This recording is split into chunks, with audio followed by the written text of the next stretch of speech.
Yang kedua, wahai Jabir bin Abdullah, nasabah budak memiliki dua buah budak. Kedua budak tersebut diberi hukum, tapi hendak pernah itu yang namun singoh bagi jamu wahai Jabir bin Abdullah.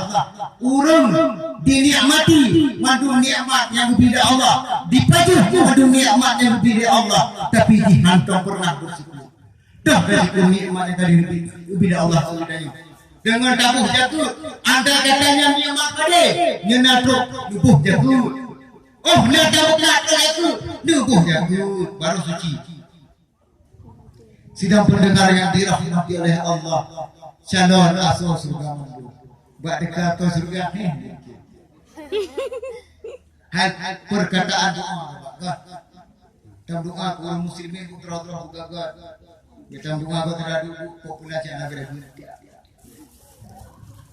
Doa lakukan ini tiganya gagak tidak. Dalam doa berubah. Kalau dapur dekat tengah malam ada di patang ngopok blong. Kemauan dari pengamuan ya begitu. Kepo kata apa nak udah kui dari raji kata.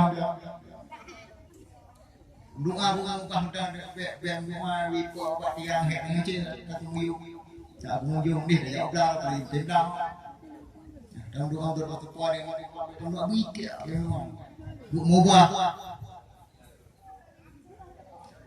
Alang-alang ditakbir oleh Sayyidina Ali yang bahawa sebab merpati dari hukum ditebis oleh Hudi hanya bisa selama-lama yang bahawa bagi jamu singgah wahai Jabir bin Abdullah, urang yang terima amanah, urang yang menjanji amanah tidak disampaikan pada tempatnya, orang yang berjanji tidak ditepati nya singgah bak jamu kaki. Alang-alang wahai Jabir bin Abdullah, nasi baru sakit, bijak sahur pun sehat. Nyan wahai Jabir bin Abdullah, singgah bagi jamu.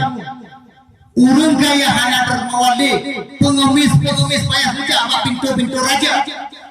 Urung kaya tak pengemis pak, urung kaya. Awal juda-juda wahai Jabir bin Abdullah, urung kaya si dermawan.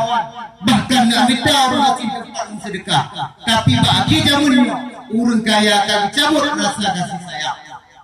Sabak nak pegang salah apa jasadnya hambruk dalam tubuh urang kaya dermawan. Nya hambruk jasad dalam tubuh. Nah pada bawah ada jasad yang hambruk dalam tubuh. Yang pertama urang ilmu, hafiz hafal Quran. Yang kedua urang kaya dermawan, yang hambruk jasad dalam tubuh. Yang selanjutnya, ulang selanjutnya, maaf kedua. Hah? Wah, nanti maaf. Yang selanjutnya, nasabah menara cukup indah, tapi sayang dia itu menara tersebut. Nasabah patut ngari-ngari, pegah singgah baki jam, baki dunia kiamat ya Allah Subhanahu wa taala. Nang dronyo dipimpin bukan ahlinya.